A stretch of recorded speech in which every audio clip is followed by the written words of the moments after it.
Hi friends, Jennifer Saake here, S-double-A-K-E, that's S like smile, A-A-K-E. Find me at jennifersaake.blogspot.com, and this is my third attempt at 1 Peter chapter 3. I will try and delineate most of my verse numbers just with hand signals rather than stopping the flow of my words. This is my third attempt tonight. I am a 6-time stroke survivor, and I was having some stroke complications during one video, and I didn't even attempt to keep up the live post of the other video. So let's see on try 3 how far I can get to 1 Peter chapter 3 Legacy Standard Bible. So that's read.lsbible.org. Legacy Standard Bible is my memorization attempt. You can follow along because it won't be word perfect, but let's jump in and see how it goes. In the same way, you wives be subject to your own husbands, so that even if any of them are disobedient to the word, they may be won without a word by the conduct of their wives, as they observe your pure conduct with fear. Your adornment must not be merely external, braiding the hair and wearing gold jewelry, or putting on garments, but let it be the hidden person of the heart with the incorruptible quality of a lowly and quiet spirit which is precious in the sight of God. For in this way, in former times, the holy women also, who hoped in God, used to adorn themselves, being subject to their own husbands. Being subject to their own. 6. Just as Sarah obeyed Abraham, calling him Lord, you have become her children if you do good. See Proverbs 3:25, not fearing any intimidation. In you husbands, in the same way, live with your wives in an understanding way, as with a weaker vessel, since she is a woman, showing her honor as a fellow heir of the grace of life, so that your prayers will not be hindered. Verse 8. To sum up, all of you, be like-minded, sympathetic, brotherly, tender-hearted, and humble in spirit, not returning evil for evil, or the 1 Peter 2:23 that talks about Jesus not reviling those who crucified him. So 1 Peter 3:9 is not returning evil for evil or reviling for reviling, but giving a blessing instead. For you were called to this, you were called to this very purpose, that you might inherit a blessing. Now, as we're moving into 1 Peter 3:10, 10 through 12 are paraphrasing Psalm 34, verses 12 through 16. So 1 Peter 3:10. Okay, so we've gone to 9, not returning evil for evil or reviling for reviling, but giving a blessing instead, for you were called to this very purpose, that you might inherit a blessing. For, in verse 10, the one who desires life, to love and see good days, must keep his tongue from evil and his lips from speaking deceit. He must turn away from evil and do good. He must seek peace and pursue it. For the eyes of the Lord are toward the righteous, and his ears attend to their prayer, but the face of the Lord is against those who do evil.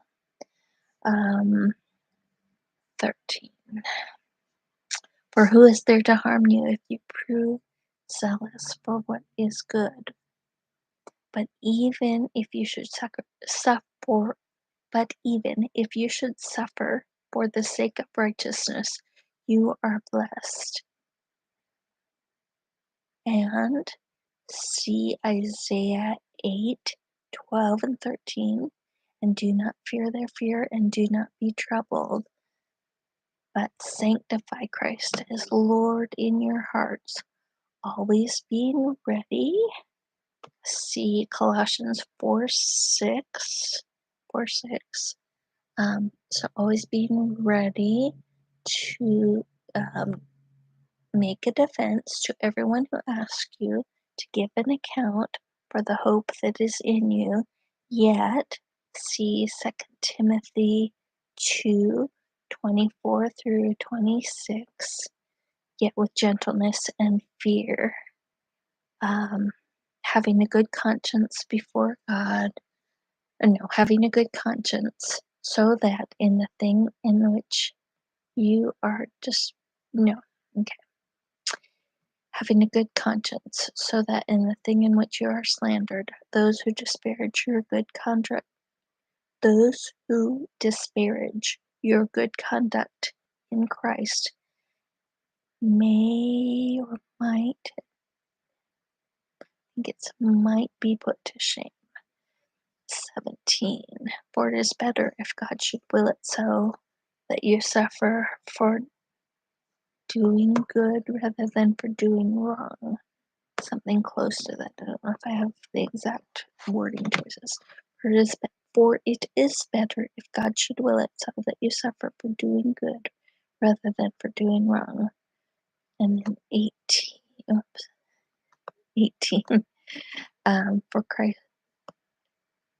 For Christ also suffered in the flesh, the righteous for the unrighteous, that he might bring you to God. For Christ also suffered in the flesh, the righteous for the unrighteous, that he might bring us to God, bring you to God, having been put to death in the flesh, but made alive in the spirit, in which also he went and made proclamation to the spirits now in prison,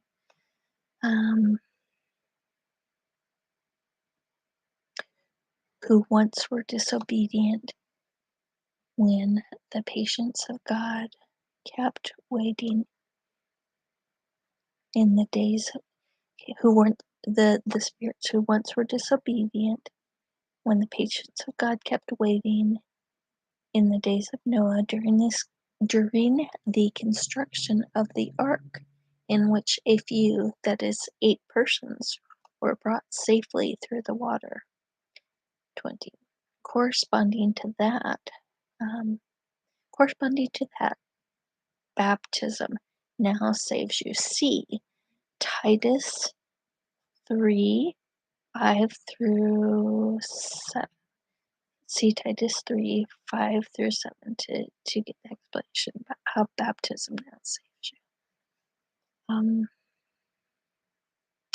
Okay, corresponding to that, baptism now saves you. To see Titus 3:5 through 7, not the removal of dirt from the flesh, but an appeal of a good conscience to God. An appeal of a good conscience to God. So we need to see Hebrews 9:13 and 14 as well as Hebrews 10:22 to understand the whole passage better. So not the removal of dirt from the flesh, but an appeal of a good conscience to God. That also goes back to 1 Timothy 3:16, where you were always ready to make a defense to anyone who asked you to give an account for the hope that was in you. Having a good conscience was in verse 16. So there's two good conscience verses 16 and 21 that have some parallels. Not the So baptism now saves you, not the removal of dirt from the flesh, but an appeal of a good conscience to God, through the resurrection of Jesus Christ. Through the resurrection of Jesus Christ. So that whole previous verse, we need to see all of Romans chapter 6 to get a feel for what that verse, very confusing verse, actually means. Romans chapter 6 gives a good explanation. So, okay, without any commentary. Corresponding to that, baptism now saves you, not the removal of dirt from the flesh, but an appeal of a good conscience to God through the resurrection of Jesus Christ.